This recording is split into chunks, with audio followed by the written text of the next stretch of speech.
Hello， 大家好，今日同大家分享叉燒醬炆豬踭，做法非常之簡單。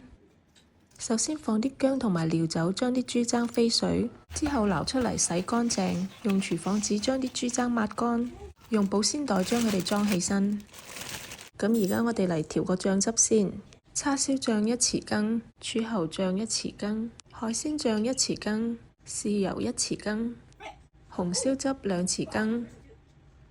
料酒1蓋，1茶匙胡椒粉，2茶匙蒜鹽，最後加少少八角粉，將所有材料撈均勻之後，倒入去啲豬踭入邊。因為一個保鮮袋裝唔晒3隻豬踭，所以我分開2個保鮮袋嚟裝。咁而家用啲醬汁按摩下個豬踭先，記得全部位置都要捽一下，咁樣會容易入味啲，而且煮出嚟嘅顏色都會好靚。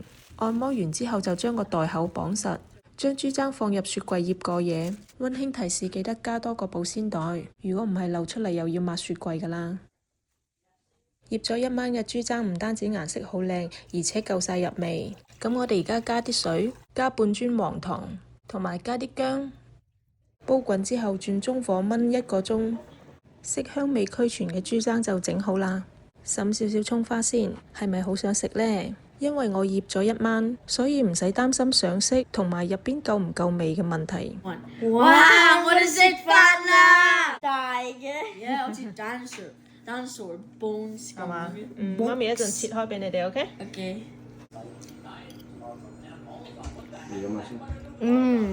好冇味啊？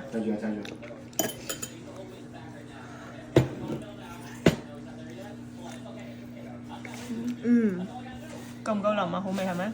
好腍嘅 skin。